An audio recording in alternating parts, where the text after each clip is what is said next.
नमस्कार दोस्तों, आप सभी का विश्व भारती चैनल में बहुत बहुत स्वागत है। दोस्तों, आज कुछ बहुत ही महत्वपूर्ण जानकारी आ रही है, जैसे कि जो आपके वाहन है यानी आपकी गाड़ियां, आपके व्हीकल्स, ये बिना पेट्रोल और डीजल के ये सिर्फ शराब पर यानी वाइन पर चल सकते हैं। जी हाँ, ये नया एक आविष्कार होने जा रहा है। जो हमें जानकारियां प्राप्त हो रही है उससे तो ऐसे ही लगता है कि ये बहुत ही अलग किस्म का नया आविष्कार होने जा रहा है। और जानकारियों के हिसाब से यह आविष्कार शायद महाराष्ट्र से होने जा रहा है। और इस आविष्कार के प्रक्रिया के जनक शायद एक बहुत ही बड़े नेता हैं महाराष्ट्र के, पूर्व कृषि मंत्री भारत सरकार के और राष्ट्रवादी कांग्रेस पार्टी के अध्यक्ष यानी नेशनलिस्ट कांग्रेस पार्टी के अध्यक्ष श्री शरद पवार जी। अभी आप पूछेंगे कि यह कैसे हो सकता है। आपको बता दें दोस्तों कि जिस प्रकार की गतिविधियां चल रही है महाराष्ट्र राज्य के अंदर, उससे तो ऐसे ही दिखाई दे रहा है। अब आप पूछेंगे कैसे।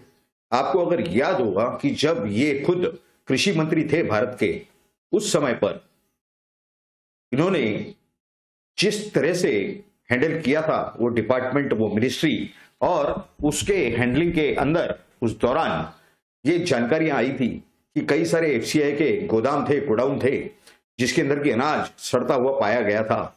अभी आप कहेंगे कि ये इससे इस चीज का क्या संबंध है। तब ये जानकारियां बाहर आई थी कि ये जो पूरा अनाज है, ये बड़े बड़े जो ब्रूवरीज हैं, यानी जैसे किंगफिशर के ये माल्या हों और अलग अलग तरह के, इन्हें ये अनाज बेचा जाना था। लेकिन वो न डोमेस्टिक मार्केट में बेचा गया, न वो एक्सपोर्ट किया गया, वो वहां सड़ाया गया। यानी आधा काम ये ब्रूवरीज का यानी विजय माल्या जैसे लोगों का शरद पवार साहब ने उस समय भारत सरकार का वो जो खाता है, वो जो मंत्रालय है, वो उसका उपयोग करके, यानी आप सदुपयोग कहिए, दुरुपयोग कहिए, बात अलग है, लेकिन उसका उपयोग करके उन्होंने किया था। अब इसके बाद अगर आप देखेंगे, पिछले ही साल मेरे ख्याल से, हमारे ख्याल से 3 या 4 महीनों के अंदर की बात है, भारत की केंद्र सरकार ने, जो कि प्रधानमंत्री नरेंद्र मोदी जी के लीडरशिप में काम कर रही है, उन्होंने पेट्रोल और डीजल पर जो दाम है, यानी उस पर जो सेंट्रल एक्साइज है, उसे 10 से 20% तक घटा दिया था। जिसका नतीजा यह हुआ कि भारत के काफी सारे राज्यों में पेट्रोल 10 से 20 रुपए तक सस्ता हो गया, पेट्रोल और डीजल। हाँ, यह बात और है कि कांग्रेस शासित प्रदेशों में, राज्यों में यह बात नहीं हो पाई। अगर आप महाराष्ट्र का उदाहरण लेंगे तो महाराष्ट्र के 54 तालुके यानी 54 विधानसभा क्षेत्र इस तरह के हैं जो कि बॉर्डर को लग करके हैं। यानी मध्य प्रदेश हुआ, गुजरात हुआ, कर्नाटक हुआ, तेलंगाना हुआ, इस तरह की पूरी परिस्थिति है। वहां के लोग पेट्रोल या डीजल अपने जिले में, अपने तालुके में नहीं भराते, वो जाते हैं बाजू के प्रदेश में, राज्य में, और वहां पर से अपने गाड़ी की, वाहन की, स्कूटर हो, बाइक हो, ट्रक हो, उसकी टैंक फुल करा करके आते हैं। इसका बड़ा भारी नुकसान हो रहा है महाराष्ट्र राज्य सरकार के तिजोरी पर, यानी भारत की पब्लिक ट्रेजरी पर बेसिकली। ये आप बताइए कि इस तरह की ये जो परिस्थिति है, ऐसे हालात में ये जो ट्रक्स जो डीजल पे चलते हों, पेट्रोल पे चलते हों, या ये जो ट्रांसपोर्ट के अलग अलग माध्यम हैं, ये लोग क्या करते हैं, तो ये लोग महाराष्ट्र में प्रवेश करने के पहले ये अपनी टंकी जो है, उनके ट्रक की हो, टेम्पो की हो, ये पहले ही महाराष्ट्र बॉर्डर आने के पहले ही ये उसे फुल करा लेते हैं। जिसके चलते इस पब्लिक ट्रेजरी पर, सार्वजनिक तिजोरी पर पहले ही भारी नुकसान हो रहा है। अब ये सब के चलते, अगर आपको याद होगा कि ये जो लॉकडाउन हुआ, यानी ये जो 3-4 महीनों के पहले की हम आपको बात बता रहे हैं 2020 में, तो न दुकानों को पूरा समय खुला रहने दिया गया था, जनरल स्टोर वगैरह, उनके लिए एक टाइम लिमिट थी, लेकिन वाइन शॉप के लिए, यानी दारू यानी शराब बेचने वाले दुकानों के लिए सबसे पहले बाजार खुला कर दिया गया। उन्हें तो होम डिलीवरी भी अलाउ कर दी गई, यानी सुबह कुछ 10 से लेकर रात के 8 बजे तक ये दुकान खुले रह सकते थे, 6 बजे तक। उसके बाद रात के 4 या 5 घंटे ये होम डिलीवरी कर पा रहे थे। इस तरह की इन्हें पूरी फैसिलिटीज, इस तरह की सुविधाएं इन्हें दी गई। ये एक ही क्षेत्र ऐसा क्यों है जिनको बार बार फैसिलिटीज मिलती है, जहां पाठशालाएं यानी स्कूल बंद थे, मंदिर, गिरजाघर यानी चर्च, मस्जिदें बंद थी, सब कुछ बंद था, लेकिन ये शराब का व्यवसाय धंधा करने वाले लोगों को पूरे पूरे प्राधान्य दिए जा रहे थे। क्या मसला है आखिर इसके अंदर? तो अब ये जो हमने आपको बताया कि नया आविष्कार, न्यू इन्वेंशन, इसकी बात इसी के अंदर छुपी है। ये क्या है कि अब महाराष्ट्र सरकार ने, जिस समय ये हमने आपको बताया कि ये पिछले 4 महीनों के अंदर ये जो दाम जो पेट्रोल डीजल के तो कम नहीं किए गए, लेकिन उस समय यही शरद पवार साहब ने, यानी पूर्व कृषि मंत्री भारत सरकार के, इन्होंने एक पत्र लिखा था महाराष्ट्र के सम्माननीय मुख्यमंत्री श्री उद्धव ठाकरे जी को, और उन्होंने शराब के व्यवसाय में, यानी शराब की बोतलों पर जो कर लगता था, जो टैक्स लगता था, उसे 10 या 20% घटा दिया, स्टेट एक्साइज। यानी पेट्रोल डीजल सस्ता करने के बजाय उन्होंने इसके दाम घटा दिए, तो उन्होंने शराब के दाम घटा दिए। अब इसमें एक और नया मोड़ आया है। नया मोड़ क्या आया है? आपको हर गली गली शराब यानी वाइन मिलने की संभावना बन गई है।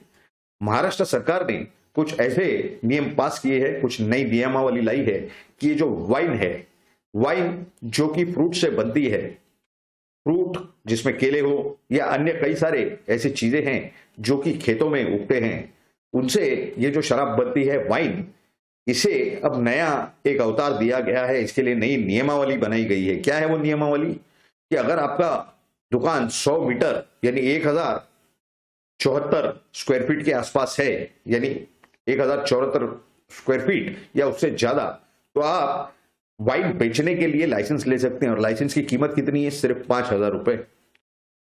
और उसमें आपको कोई प्रतिबंध नहीं है, खाली एक ही आपकी जरूरत है उसके अंदर। क्या जरूरत है? आपके इस दुकान के अंदर एक 2.5 क्यूबिक मीटर का एक अलग से कबाट होना चाहिए, जिसमें ताला लग सके, यानी जिसे लॉक किया जा सके। इतनी ही जरूरत है। यानी अब हर गली ये वाइन यानी शराब बिकेगी। आपको पेट्रोल पंप जाने की जरूरत नहीं है, क्योंकि सरकार के हिसाब से वहां पर महाराष्ट्र की सरकार के हिसाब से पेट्रोल और डीजल ये जरूरी नहीं है। आदमी को कहीं भी जाना हो, चल के, दौड़ के, साइकिल पर या फिर ट्रेन और बस में जा सकता है इंसान, लेकिन अगर उसे शराब नहीं मिले तो वो मर जाएगा। इस तरह की पूरी परिस्थिति, इस तरह के पूरे हालात दिख रहे हैं महाराष्ट्र के। या फिर वो ये सोचते होंगे कि पेट्रोल और डीजल की जगह पर या सीएनजी की जगह पर अंदर वाइन डाली जाए गाड़ी में, गाड़ी अपने आप चलेगी। अब वो पता नहीं उनकी सोच क्या है। ये मैकेनिकल गाड़ियों के बारे में उनकी इस तरह की सोच है, वाहनों के बारे में या फिर इंसानों के बारे में, ये अभी तक कुछ बात समझ में नहीं आई। तो ऐसा ही लगता है ये पूरे हालात देख करके कि अब जो गाड़ियां हैं, जो वाहन हैं रास्ते पे चलने वाले, जो व्हीकल्स हैं रास्ते पे चलने वाले, ये सब के अंदर अब पेट्रोल और डीजल की जगह पे वाइन भरा जाएगा। ये पूरी परिस्थिति है।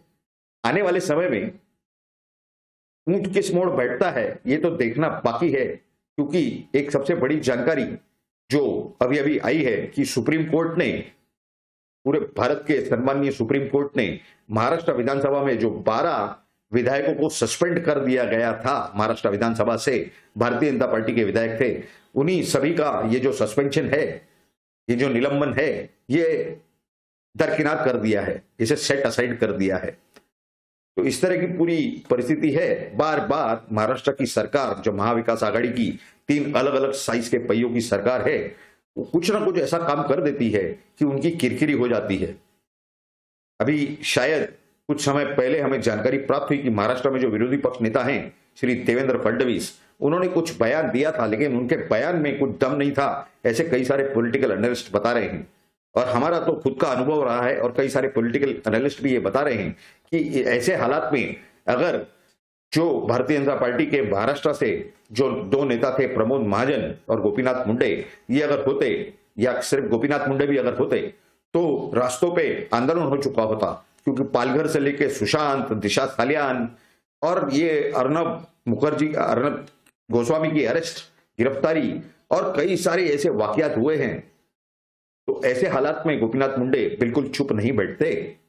तो ऐसी पूरी परिस्थिति है महाराष्ट्र की, जहां पर आने वाले समय में ये नया आविष्कार अब सामने आने जा रहा है। भारत के पूर्व कृषि मंत्री और नेशनलिस्ट कांग्रेस पार्टी यानी राष्ट्रवादी कांग्रेस पार्टी के अध्यक्ष शरद पवार से प्रेरणा लेकर के ये जो आविष्कार की प्रक्रिया है वो पूरी शुरू है, इस प्रकार की जानकारियां हमें प्राप्त हो रही है। आने वाले समय में ये देखना है कि इनका ये आविष्कार जो है ये यशस्वी होता है या इन्हें अपयश प्राप्त होता है। तो आने वाले समय में हमें ये इसके ऊपर नजर बनाए रखनी पड़ेगी कि आगे क्या क्या होता है, क्योंकि 5 राज्यों में भी चुनाव होने जा रहे हैं। तो हो सकता है कि जल्दी ही आविष्कार करके इन 5 राज्यों में चुनाव लड़ने के पहले ये सब कर लें, ताकि वहां बताया जा सके कि हमने एक नया आविष्कार किया। और ये जो पूरी परिस्थिति है कि अब ये महंगे पेट्रोल और डीजल की जरूरत नहीं है, सिर्फ वाइन पर यानी देसी वाइन पर, जो कि यहाँ के खेतों में जो फल उगते हैं उससे वो तैयार होता है, उसी से काम चल जाएगा। तो इसके ऊपर हमने भी नजर बनाए रखी है। इस विषय में और भी जो भी जानकारी हमें प्राप्त होगी जरूर हम आपके सामने वीडियो बना करके उपस्थित होंगे। और ये पूरी जानकारियां भारत के हर व्यक्ति, हर नागरिक का अधिकार है, मूलभूत अधिकार है संविधान के तहत कि उन्हें सही सही जानकारियां प्राप्त हो। इसी वजह से हम अपने वीडियो बना करके आप सभी के सामने रखते हैं और उन वीडियोस के माध्यम से आपके सामने सही सही जानकारियां रखने का प्रयास करते हैं।